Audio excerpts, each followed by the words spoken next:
Welcome to Secrets Out Idaho. Each week, we let you in on the secrets of Southern Idaho and speak to the people who make it such a unique, hidden gem. I'm your host, Connie Stouffer. On today's episode, we'll be learning about the geological history of Southern Idaho, making plans for future volcanic eruptions, and why rock climbing is the ultimate social sport, when we talk to author, professor, and outdoor enthusiast Shawn Willsey. He'll share his favorite climbing spots, resources for aspiring geologists, and why Southern Idaho is a landscape like no other. Shawn Willsey, thank you so much for joining me today on the show. I'm really excited to talk to you and learn more about geology and the outdoors of Southern Idaho. Great. Happy to be here. Thanks for having me. Of course. So I'm going to have you start just by telling me a little bit about yourself. So I'm like a lot of people, I'm a transplant to Idaho. I grew up my dad was in the Air Force, so we grew up all over the West, born in Arizona, lived in lots of Western states, and then went to college in Utah at Weber State, graduate school in Arizona at Northern Arizona University in Flagstaff. Back to Utah for 2 years doing groundwater work after I graduated, then started realizing I love teaching. And started doing that a little bit on the side. That took me to California for 2 years to a community college, and then that brought me to CSI in 2004. Awesome. So tell me about the classes you're teaching at CSI. So I teach geology classes mainly, and there's a couple different ones I teach at the college. Physical geology, which kind of learns how the earth works and what the earth is made out of, rocks, minerals, that sort of thing. A historical geology class, which looks at the history of the earth over time, and so like how it's changed and plate tectonics and extinction events. Then I have a kind of a cool class that a lot of people are interested in called field geology, which is a class where every spring we pick a location and learn about it, and then we go there. So in the past, I've taken students to Hawaii, Iceland, Scotland, but it's not always a far-flung destination. Last year we went to Yellowstone. This year we're going to the Grand Canyon, and so the destinations change. But it's mainly getting people outside and helping them learn the landforms that they're seeing and kind of the geologic history of the area. That's amazing. I think it's great that you get to be able to take them out in the field and see it, and also the different aspects of geology, which honestly, I'm just learning myself a little bit more about the depth of geology. It's obviously the study of the earth, but it's not just rocks, but it's volcanoes and all the different aspects that go into how the earth works and its systems. And I think that's really interesting. Yeah, I mean, it's mainly stories, and who doesn't love a good story, right? And I think geology is most interesting when people are in the location or they have the context. So, if I were to explain to you how a geyser works sitting here in your office, you'd be like, well, that's kind of nice, but oh well. But if we're in Yellowstone and you're watching a geyser erupt, then it has a lot more meaning and people are a lot more interested. So the whole point about the field-based experiences are to get them outside, engaged in the landscape, hopefully thinking of making observations, thinking about questions, and then kind of helping them learn the story of the area. And I bet as being a geologist in Southern Idaho is pretty interesting because we have a lot of geologically interesting things going on being close to Yellowstone and all the geothermal activity here. I bet that's kind of fascinating. Oh, it's amazing. It was obviously one of the reasons I wanted to come here and teach at CSI. We really live, I tell my students this all the time, and if you grow up here, you maybe don't get this because you're just kind of like, this is all you know to some extent. But we live in one of the most amazing geologic areas. Our location is really weird. Having all these lava flows around here, that's not the norm if you go to most places, on different continents. And having, the Yellowstone volcano, which is a very unique volcano, having a volcano that behaves the way it does at the location it's in the middle of a continent, is totally rare. And so we have all these amazing events that have transpired here locally, and the evidence is all around us. You just kind of have to adjust your glasses and learn a little bit, and it's pretty easy to see. So this may not be the right place for this, but I know, there's Yellowstone's a super volcano, which not everyone knows, and I tell them that, they're like, it is? Right. How worried does people need to be? I tell them it's geological time is vast, right. So it's... It's overhyped, for sure. And the term supervolcano, even the term itself, is kind of a newer development. I mean, that wasn't around. It's definitely not a geologic mainstream term. It's something that popped up in pop culture maybe 15 years ago or something like that. It's good for clickbait, right? Yeah, exactly. We tend to always like superlatives, right? Like the biggest and the most. And so I think what I tell everyone is if you look at the last 3 big eruptions at Yellowstone, which were 2.1 million years ago, 1.3 million years ago, and then the most recent one, which was 640,000 years ago. A lot of people take those 3 numbers and they figure out, okay, what's the time between eruptions? And that's the bad math that they do to figure out, well, we're overdue or it's going to happen soon. When in reality, what we should be doing here in Southern Idaho is not worrying so much about Yellowstone. We're a long ways away from it in terms of distance. The ash, if it did have a large eruption, most of the ash would go east into Wyoming because that's the direction that the prevailing winds. So Idaho's a good place to be, relatively. Yeah, this part of Idaho. So we would get probably showered with some ash, but it wouldn't be hot ash. It would be bad on the crops. It would be bad on the economy locally, but it wouldn't be like a death sentence. So the place we really should be looking at is craters of the moon, because it's had at least 15 eruptions.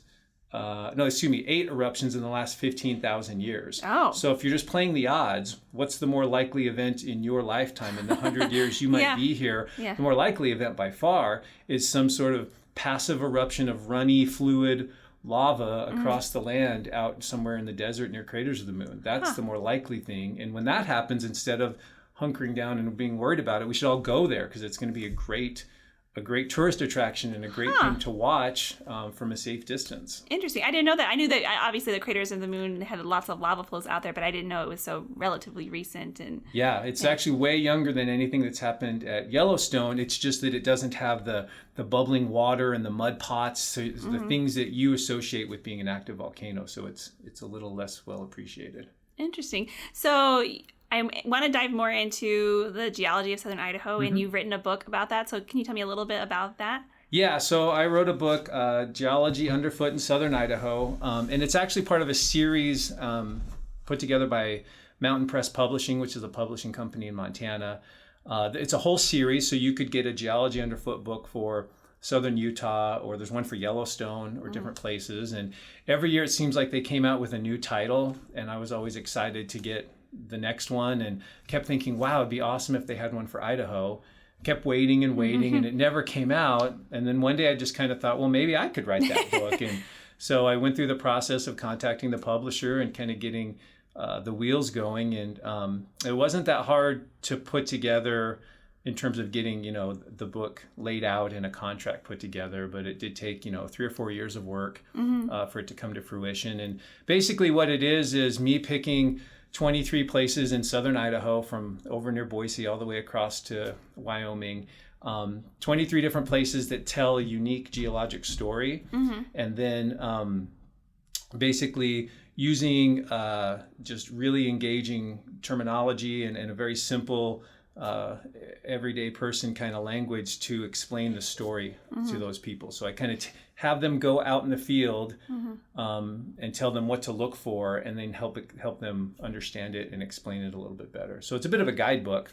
But so if they couldn't enroll in CSI's class and they're in your field class, they could kind of do a DIY field class out there. Yeah. Yeah. And this is the biggest, the biggest audience I feel right now for people that want to learn this stuff isn't so much my college students. A lot of them are there because they have to take the class, and I'm sure they want to be there. Right. And they are interested, but a lot of people are just, working professionals like yourself, or retirees, or people who are just curious and intellectually, they just want to know kind of what's going on around them, and they're adventurous and they want to get outside and explore, or they're new to Idaho and they want to understand this weird landscape a little bit better. Yeah.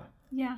Because I bet if you're not from the West, or even if you are and haven't been to Southern Idaho before and you just take a drive any which way direction, you'll encounter various different landscapes that are probably puzzling to you. Like if you just started driving, north, and there's a lot of lava fields out there, right, and lava tubes and all ice caves and different things that you maybe wouldn't expect to be there.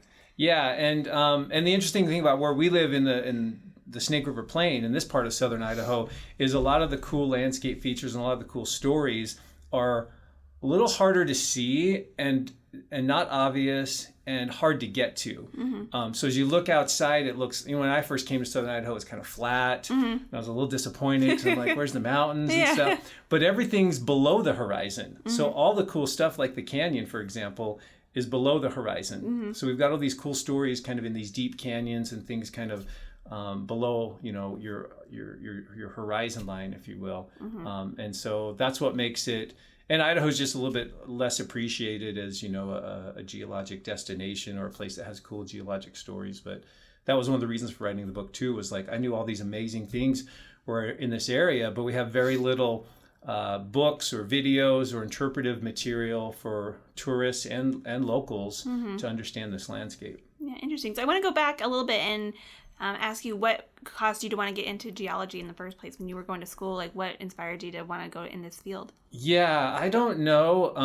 I know as a kid, I can remember taking like road trips with my parents and just looking at maps, looking out the window and looking at maps. These were in the days before we had like phones and electronics on long drives and, DVD players and stuff. I used to be the default like map person and be like, which exit am I supposed? And I was So there's people like that. So I was very much map wired like you. And so I'd look at some mountain range and I go, I wonder that's this mountain range. And then I don't, then you go through junior high and high school and you're just kind of a mess. And then I went to college and I didn't really have a direction. I knew college was important, but I didn't know what I was interested in. And I started out in a forestry class thinking I wanted to be outside and that would be cool.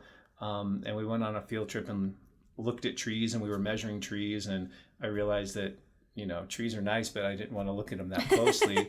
And so I stumbled into a geology class my third year in college, and that steamrolled into another one and into another one. And then, went into graduate school. And it just became this passion, this something that where when I go to work every day and teach people about the earth or take them on field trips, it never feels like a job. Like I come home and I'm like, they pay me to do this? Like, really? So. Well, even I was working in Pocatello, and ISU had hired a volcanologist, and I was like, I didn't even realize that was a career field that you could go into. It was so amazing. And then just recently I was flying out of Twin Falls, and there was a lady from Australia who is a geologist who was here doing some mineral work. And she was talking about all the different places she's got to travel. And I was like, why didn't I not think of this as a career option? And people fly me all over the world to go outside. And it seems, and I was just at a career fair at Filer Middle School. I was supposed to be talking about economic development, but I was telling them, I'm like, you should look at all the things because there's so many jobs out there that I didn't know about when I was young that are really cool. And you get to do really good, interesting things and be outside and to explore all your options. Yeah, I mean, I think geology is definitely an underappreciated science. It's not required at high schools. Sometimes it's an elective, earth science or something like that if you take it. And you're right, it's just one of those fields where you don't think of it as you're kind of growing up and going through college. You're kind of looking at, being an attorney or an accountant or a business major or kind of these, doctors, these kind of mainstream career paths. And that's hopefully why we have people taking college different types of classes, is we're having them sort of sample all the options, just like we do at Costco or whatever. And then hopefully they find something that they like. But it is a fun career path, and there's a lot of different ways it can go.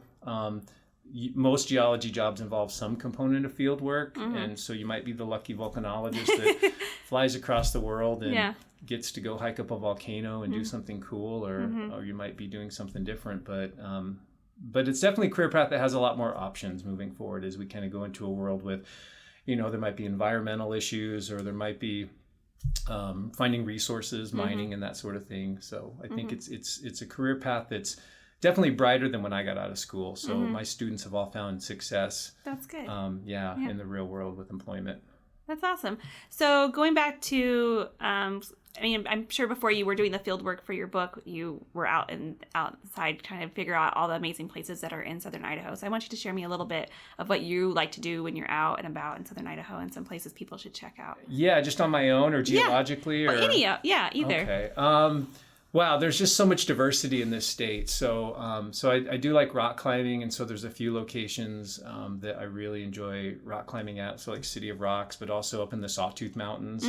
There's some great kind of hikes and faces and climbs way back in those mountains. So I have to ask, did rock climbing, was that born out of your path into geology, and so you were just out there looking at rocks all the time, and so you thought, I should climb some of these? Or were you already into rock climbing and it kind of... I think the rock climbing came just before. Yeah. Like they came about the same time, but not, I don't think they one inspired the other? Not necessarily. I think I started rock climbing a summer. I went to work in the Tetons in college, and I think it was the next year when I took my first geology class. But maybe somewhere subconsciously it all meant to be. Yeah, it all merged together. It definitely, enhances, like, I think I enjoy climbing more because I'm a geologist. And I enjoy geology more in some ways because I'm a climber. So I'm able to look at some big cliff and see the geology and interpret it, the history, but I'm also like, could we climb that? And what's that like? And do they have enough features? So yeah, great places in Idaho that I enjoy getting out and hiking in. Just some local ones here around Twin Falls. Box Canyon's pretty cool. That has a really neat story that most people don't know beyond the fact that it's just a pretty canyon with a waterfall and some groundwater, a spring at the bottom of it. It actually has evidence for a huge catastrophic flood, and we're not sure exactly where that water came from, but if you hike to the head of it, you can see the rock's been polished and it's scoured by the flood waters, and it's not the Bonneville Flood as far as we know based on the ages we're getting. And so there's still, what's interesting, I think, is there's all these unanswered questions. So even though the geology story is sort of figured out, there's still a lot of sleuthing that needs to go on. Interesting. So, it's like a little mystery out there. Yeah, it's detective work. Yeah. Exactly. That's what it is. Yeah. So, interesting. Let's see, other places. In all of Idaho or Southern Idaho? You can share all of Idaho, but my favorite's Southern Idaho, Magic Valley. Let's see. So I think Black Magic Canyon's pretty cool, and that's the word's kind of getting out about that place a little bit more. It changes every year when I go in there, so that's kind of neat. Is I can tell, there might be a big pothole I saw one year, and then I go the next year and I can't find it because it's all filled in with gravel. And it's not often that you get to hike and have your boots on the ground through a riverbed. You're in a riverbed, but the water's gone, so you're kind of seeing what a fish would see, and and it's a neat landscape because it's like a slot canyon. It's this rock little canyon that continues to get sculpted by floods and the gravel that gets carried with it. So those are a couple. Other places over in eastern Idaho, the Mesa Falls area, Manan Buttes is pretty neat. Those are some neat volcanic features. And in the book, there's some places I have that are less well known, like Kings Bowl, which is north of Minidoka. And that's part of Craters of the Moon, but it's kind of like a southern area that most people don't see. And it takes some effort to get there. You got to have like the right car and getting out there. But it's a really neat volcanic landscape that has some unique features I haven't seen before. Interesting. Yeah. So favorite place. So we try to have people share their secret spots on here. So feel free to, or some people decline. But favorite places to go climbing. We've shared a couple, but yeah. So favorite places to go climbing. So City Rocks is the obvious one, and it's world class. So, and then there's Little City of Rocks as well. Yeah, but that's not really a climbing. Not so much climbing; it's more hiking. Yeah, more hiking, cool geology. There's a new guidebook out now that Dave Bingham up in Haley wrote called Idaho Underground. It's a guidebook to climbing areas in southern Idaho, and so there's some neat. He's given away all the secret spots, or some of them. So other places I like to climb. One place is just north of Murtaugh. There's a little crag called Murtaugh Crag right on the river. And this time of year when it's wintertime and you have that south-facing dark volcanic rock and it's sunny, and even if it's not that warm out, the rock actually radiates a lot of heat. Oh, nice. So that's a nice little place to go. In the canyon there's so many little cliffs, and there's still so much area that eventually could be climbed and developed over time. So and your class at CSI that you teach for rock climbing, that's for beginners or intermediate? Yeah, both. We have a beginning class which we start them out in the gym, the gemstone climbing gym, and then we take them outside for a couple of weeks, and we teach them how to belay and climb, and just the basics though. And then the intermediate class is meant to take them to the next step where they've learned the basics, but they're not ready to take someone climbing on their own. Yeah. So after the intermediate class, they should feel comfortable, hopefully, purchasing a rope and taking people climbing, because we teach them lowering and belaying from the top and the bottom, some self-rescue skills, how to build anchors and different anchor systems. So it's not so much climbing ability, it's more about the ins and outs and the knowledge Safety of exactly the climbing systems that we use. Yeah, 'cause I've been climbing a handful of times and I really enjoy it, but if I hadn't been in like a situation where there were people there to teach me how to do it, or an auto belay system, I probably wouldn't have done it, which would have been sad to not do that. So it's nice that there's a class for people to learn and get introduced to it in a safe way. It's one of those sports that kind of like whitewater rafting, where there's a barrier to entry. Like you can go buy a mountain bike and go down to a trail and figure it out, because you know how to ride a bike. And you can go buy some cross-country skis and find a trail and move your feet back and forth and figure it out. But rock climbing is not one of those things where you want to go buy the stuff and figure it out. You want to really hooking at the top of a cliff. I'm like, I just jump off, right? Like this looks safe. Or watching the YouTube video and well, I think we're doing this right. Like the consequences are pretty high. But if you get the right instruction and you get the systems and everything kind of dialed, it's as safe as anything. I mean, it's way safer than driving your car, which we all do every day. So, and there's a number of festivals and stuff, climbing competitions. Like City of Rocks has one, I think, right, that they do out there. Yeah, Idaho Mountain Festival. It used to be in the fall, but I think they moved it to June. They had some bad weather runs having it in September, a couple snowy weekends. So they have that, I believe, earlier in the early summer now. So climbing's starting to, in Idaho, is starting to become a little bit more popular, and the word's kind of out. The secret's out on climbing in Idaho.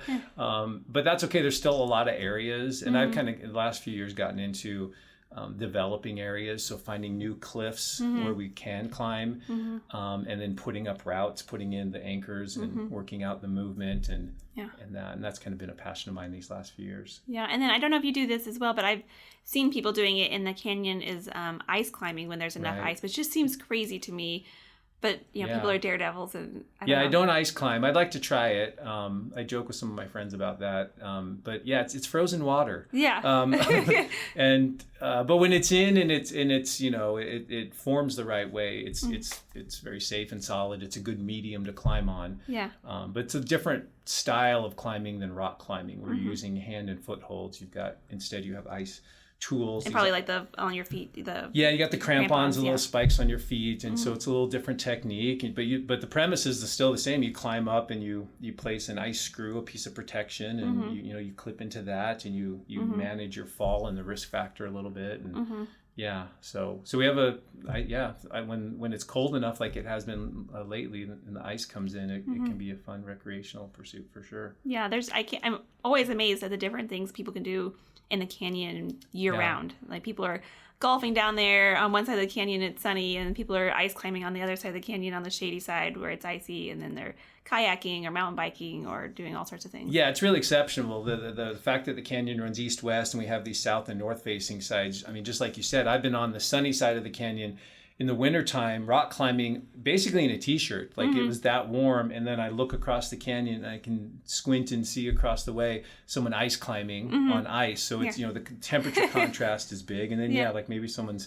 kayaking down on the river or something. And so I think that's what's really changed since, I moved here 15 years ago, is you used to never see people kayaking on the river, and I'd go out to climb in the canyon and you never would see another climber.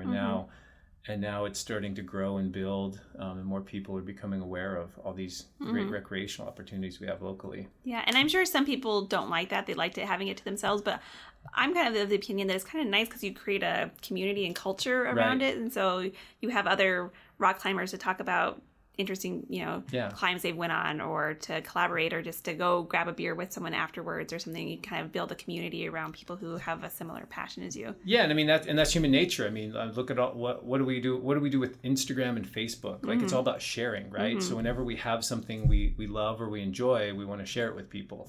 And so so it's the same thing with rock climbing or anything else. We found this passionate thing that we enjoy, and so I enjoy teaching people how to climb, and I agree with you that building a community is cool.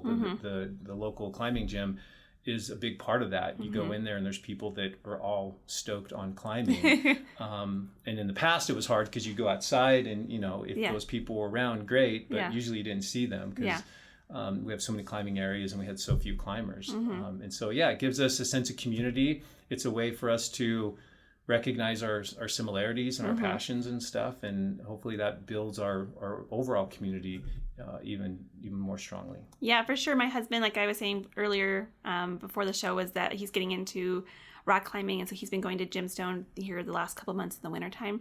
And I think he's met more people just at the gym these last 2 months than he has the last 2 years we've been here, just because people are so friendly and they just want to share what they're learning, and he's interested in watching and learning from other people and vice versa. And it's a great community and vibe in that rock climbing community there. And I'm sure as the weather gets warm and people go outside, it'll be similar too. And so I think that's just so great that we have kind of that coalescence of people kind of building that community here. Yeah, and the climbing gym's a perfect example of, climbing indoors in a gym is maybe in 2019, as we end the year, is one of the most social things left, right? Because, people are climbing, they're not on their phones. Yeah. There's people next to you, and everyone in there is stoked on climbing, and they're all trying to do the same thing. They're all trying to get to the top of the climb. And so you try the climb and get to the top, and then I try it and I can't get there. Yeah. So I might come to you and be like, well, how'd you make that move? And what did you do there? And so it totally lends itself to more human interaction, which builds, friendships and connections and such. Yeah, and I wouldn't have thought that because I kind of pictured rock climbing as kind of a solitary event, but that's not the case. It happens exactly the way you described it, and I think it's just so cool that people, you're not competing with the climber next to you, you're kind of competing with yourself, and if that other person can help you or vice versa, they're just happy to do that, and I just think it's a really neat environment. Yeah, it's just a cool vibe. Climbers, we just get psyched for anyone that's, so you're struggling on a climb that maybe was easy for me, but I'm psyched to see you try it, and when you get it, I'm super excited for you. And so, there's not a lot of ego. That can creep in, but most climbers are pretty casual about it. They're challenging themselves. It's them against the wall. To climb, you need a belayer, so you need a climbing partner. So that lends itself to relationships. And when that person's belaying for you, they're the most important person in the world because literally your life is in their hands. So I think all these things kind of reinforce, that social connection that we get in climbing. Yeah, for sure. So other things you love to do in the area, it could be outdoors or otherwise, just things that you love to be out. We've gotten into cross-country skiing the last few years, my wife and I, and so we love doing that in the wintertime. There's nice trails up in the South Hills or north of us as well. There was even the one year we had all the snow where I got to cross-country ski on the CSI campus, and then I went, I think, twice that year down at Auger Falls. Oh, really? Which is kind of neat because there's a lot of rocks and stuff, so it takes a fair amount of snow. Exactly, to do that. So we do that. I think we have the kind of typical Idaho lifestyle. We go camping a lot. We do whitewater rafting and climbing and the cross-country skiing. And is your wife into climbing too? She's not into climbing. She doesn't like the heights. No. But she's fine going and watching and stuff and cheering people on, and she loves rafting and skiing and all the other stuff we do as a family. What does she do professionally? She is a counselor at Lincoln Elementary. Oh, wow. And so, so she's one of those saints that's dealing with the kids and helping them. And that's an important job. I couldn't do it for not even 5 seconds. She has a rough go of it, but she loves her kids and she loves what she does. So where is she from? Mostly from Utah. She grew up mostly in northern Utah, and that's where we met. Yeah. Had she been to Southern Idaho, or was she excited about the move when you guys came up here? No, funny story. So when we were dating and living in Utah, we took a road trip with 2 friends, and in one whole day we drove all the way up to Craters of the Moon and did some hikes. And then I don't know why, I think we just saw on the map that there was this place called Shoshone Falls. And so we're like, well, we could go back, through Pocatello, but let's just keep going this way. So we got here at dusk and saw Shoshone Falls right before it turned dark, and then just, cruised down the freeway back. But I never thought, never had another thought about Idaho until I was in California, trying to get out of California, looking for teaching jobs. And this one popped up for College of Southern Idaho. And I'm like, where's that? And then I saw it was in Twin Falls, and I had to remind myself, you've been through there. Yeah. Like, oh, yeah. So I'm like, that'd be a cool place. And here we are. Yeah. So that's awesome. And it's great that you guys kind of went to Shoshone Falls, because I lived in Pocatello, and it's certainly driven past Twin Falls a bunch of times, but didn't know Shoshone Falls was there. Yeah. I'd been to Twin Falls for a couple of different like concerts and things like that, but didn't know Shoshone Falls was there. And I don't know why I didn't know that, but well, I mean, it's amazing. Yeah, I mean, before social media and the internet, I could see people overlooking it, and now people stop by and share a picture or whatever, and so you kind of see it. But it takes some effort to get there. It's not right in town, and you got to follow the signs and not get lost and stuff, and to get down there. So it's another neat place with another really cool like a lot of our landscapes, geologic history of how it all formed. So so cross country skiing in the South Hills, and then up like Sun Valley kind of area. Around Galena a lot. Cross-country skiing seems like one of those very straightforward things, like you just kind of like slide, your feet, but it is harder than I'm just, from my own personal experience, I might be the only person who struggles with it, but it takes some it's like coordination. It's just like anything, like riding a bike, where your muscles have to kind of get used to this motion, and coming down a big hill on cross-country skis is a little scary because it's not like downhill skiing, and you don't have the stopping mechanism, but we've just really enjoyed it because it's a way to get outside in the wintertime. It's quiet. It's a great workout. As I get older, like cross-country skiing is super awesome because it's like easy on your joints and knees. Like it's low impact. Yeah, but it is a workout. Yeah, total workout. So you work up a sweat and you're warm, and I think I've only gone once, and I was probably 22 or something, so pretty young, and I was tired and exhausted, and mostly like tipped over into snowbank most of the time, just because I don't know why I couldn't stay. So you gotta try it again. You gotta just it takes a couple reps to kind of get it down and stay upright. Like you'll have no problem like figuring it out pretty quickly. So. I did promise my husband I would learn to downhill ski. So that's also another thing that's on my... You haven't learned that yet? No, I've been snowboarding a number of times, which I'm also very bad at. Right. I think it's the sliding motion I like. Well, so I do both, and the trick is this. So skiing is easier to learn. Like I just took my son for the first time this last Saturday, and by the end of his little hour and a half lesson, he could get down the bunny hill. How old's your son? He's 10. 10? Okay. No problems. Yeah. Right? So skiing's easy to learn, but hard to master, which means you can probably in the first day get down the hill in one piece and be like, hey, I got this. Yeah, I'm a pro. But mastering skiing in terms of like the technique and parallel turning and stuff is hard. Yeah. Snowboarding is the opposite. Yeah. Snowboarding is hard to learn. You fall a lot. Yeah. And that's where a lot of people just give up. Like, I'm not doing this. Yeah. But once you can stay on your board, turn to your toe side, turn to your heel side, and link those turns, you've mastered it. Yeah. Like now you just add tricks or whatever, right? So that's the trick, is one has a much easier learning curve than the other. Yeah, I think I probably should have started with skiing. My family moved out west when I was 15, and so that winter we went skiing or snowboarding, and it was my brother and myself and like a 10-year-old boy in this group lesson.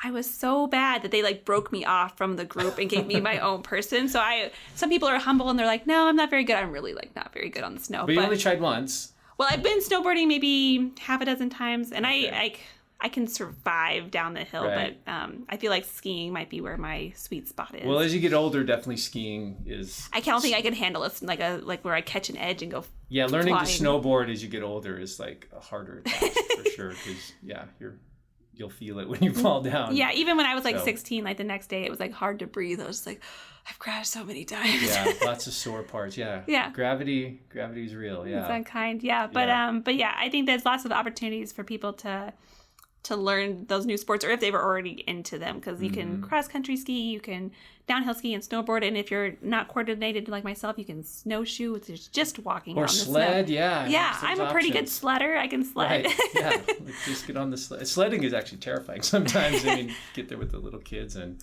they've built a jump, and yeah, that can be scary. No, out of control. So what does your son like to do? What does he do? So I have 3 kids, a girl and then 2 boys.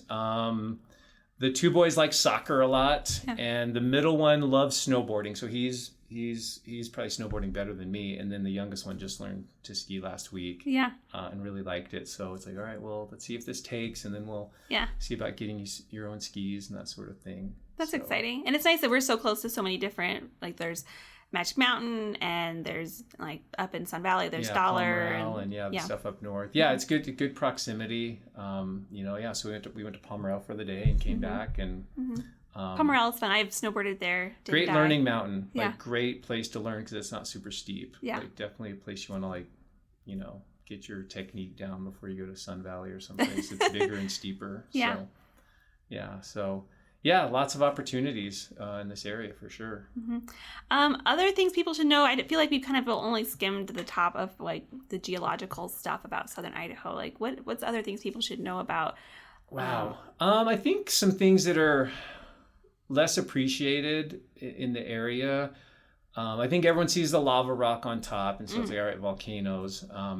But I think one thing that people don't see that's a little harder to like tease the story out of is with the canyon and in this area around Twin Falls, Devil's Corral, and some of these places people know as iconic landmarks.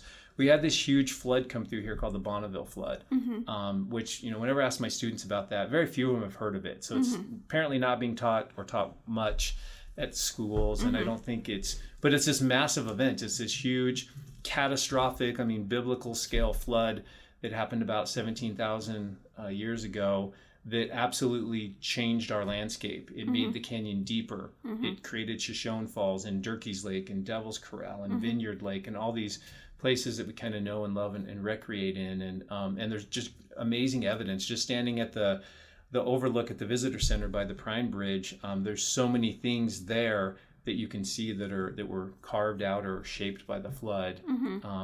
And so I think that's something that I wish that the public had more information on, and hopefully, as a geologist, that's something we can work on in the future, is getting that story out in a better way. And then you go downstream from here to places like Buell and Hagerman, or even further where the canyon widens out a lot. And so here what it did in Twin Falls is the canyon's really narrow, and the Bonneville Flood just ripped up rocks. Like it just pulled rocks off the canyon walls and flushed them downstream, and just boulders the size of your office were smashing into each other and rounding and then where it widens out, the water slowed down and all those rocks dropped out. And I think that's just an amazing story, just fantastic. Yeah. So that's pretty amazing. And so over in the Hagerman area is beautiful, and there's lots of geothermal activity over there too, in hot springs and all that, which I think is really interesting. Yeah, there's the Thousand Springs area, and so you do have the geothermal stuff's on along the river and on the south side of the canyon, and then on the north side of the canyon, or I guess the east side where Thousand Springs is where you have the aquifer. That's the big Snake River Plain aquifer, and that's cold water. So it's actually kind of interesting that you have. If you think about Thousand Springs water is like freezing cold, and that's where they have trout hatcheries, and that's where they.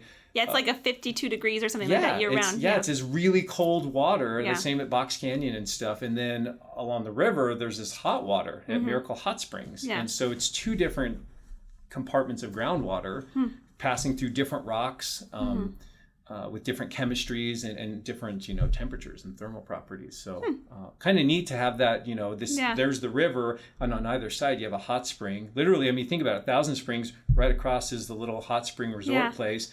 And then you've got all this water gushing out of the cliffs. It's 50, like you said, 52 degrees. Yeah. And freezing cold. So. Yeah, it's so. And if you don't dig into it and like have a chance to like visit all these communities and have the level of geological information to kind of learn about that, you wouldn't know about how all the kind of mysterious things that are going on here and that happen. Like it's just very interesting. Yeah, that was a big reason to write the book. Was I knew all these cool things that happened because, that's what I do. And as scientists, we're not very good. We write technical papers, to other geologists, but we're not good at communicating our findings and the stories to the public. Yeah. And so I saw this huge gaping hole where I thought, gosh, a book or videos, or there's all sorts of ways to do this, but it'd be cool to start plugging that hole in with like some geologic information and knowledge that would be accessible and understandable to the general public. Well, I just think your book, The Geology Underfoot, like I know that's what the series is called, but specific to Southern Idaho, where you're saying all of it's like underground, is like another layer of makes sense there. Yeah, it's kind of neat that it was, for this area, it was a perfect title for this area because not everything, but so many things are sort of below the horizon. So if people wanted to find your book, where can they find it? So there's a couple different places, obviously Amazon and such. Locally, I always encourage people to purchase locally. It's at the Visitor Center. It's at the Magic Valley Gear Exchange. It's at Gemstone Climbing Center. It's at Barnes & Noble. I know I'm leaving some places out. It's at the Herritt Center on campus. And right now, since right now it's the holiday season, it is at Costco. Oh, awesome. But who knows how long that'll last. Or they can contact me at the college and I can give them a copy, or if they want a signed copy, happy to do that. So. And what other resources should people, if they're like thinking they might be into geology, so there's the intro classes that they can take at CSI. Right. But what are some resources if maybe they're not in the Southern Idaho region right now to learn about geology if they want to that's a good discover question. a passion? I think, well, I think the beautiful thing is it's, the modern era we live in, there's so many more places to get this. 30 years ago, it just wasn't there. But now we have like National Geographic videos and Nova specials and YouTube videos. And so for geology in general, I think there's all sorts of, I don't have a specific option I could recommend. But for this area, there's my book. There's another one called, I think it's called Exploring Idaho Geology that is formatted a little differently, but it has lots of good information. And then this isn't so much for our area, but sort of Pacific Northwest. There's a cool little video series called Nick on the Rocks. Oh. And so it's a guy up in Washington that does these little 5-minute videos. Huh. And so it's more geared to his area, but they're but a lot of the stuff, basalt, lava flows, like, oh, that's the same as what we have in Idaho. So hopefully, in the future, I'd like to see more, maybe we put together like a Idaho Public Television little video series, or hopefully there'll be some other venues for geologic information to get out to the people. So the other book I'm working on right now with 2 other geologists in the state is called Roadside Geology. Oh. So Geology Underfoot is all about you get out of your car and you hike over here and look at this and, foot's on, you're underfoot, right? Your boots are on the ground. Roadside geology is more drive-by. So it's like, hey, when you drive from here to Galena Summit, here's a little geologic map and here's all the things you'll see at milepost 221. Oh, there's neat. this. Yeah. So it's a little different. It's more like highlight reel stuff, but it does give people some information as they're driving around. Because we live in a huge state. Yeah. It's massive. Yeah. It's 500 miles from north to south. It's about 300 or so miles wide. It's a big, big place with lots of mountains and canyons and deserts so we've got all this variable geology. And I think that would just be so interesting for people who are road tripping. They might be driving from California to Yellowstone and are coming across a big swath of Idaho and want to know what that butte is over on the side. Yeah, even driving like Interstate 84, which we've all driven across, and we probably would all agree is mostly pretty boring, right? As you look out the window, you're not super inspired, but there's some subtle things going on out there, like these slight little rises in the landscape or volcanoes. And I didn't know that. Yeah, like these with these towers on top of them. And I think you're right that that just like anything, the closer you look at it, the more interesting it is and the more detail it has. And I think Idaho is definitely that way, where there's all this amazing stories under our feet, all these billions of years of plates colliding and meteorites crashing and volcanoes erupting. And some of these are big dramatic events that have taken place, and the evidence is all around us. You just have to be able to, you just need someone to kind of show you what it is. Yeah, for sure. Look at it the right way. And now I want to read this book you're working on, because I want to know where all those volcanoes are, where I'm driving along the road and I'm going back and forth to... Almost every little butte, they call them buttes around here, but all the high points around Twin Falls in southern Idaho, most of them have like radio towers or cell towers. They're all volcanoes. Really? Yeah. There's probably 10 within 20 miles of where we're sitting. Are they all dormant, or do I need to be worried? No, don't worry. They're dormant. Well, some of them are pretty recent, like... the one up by Shoshone's only 11,000 years old. Huh. And 11,000 years to a geologist is yesterday. That basically happened. That's recent. Yeah. So, but no, they shouldn't erupt again. But we expect a new, something else will erupt. Huh. So geologists classify the Snake River Plain as still volcanically active. We expect another eruption in the future.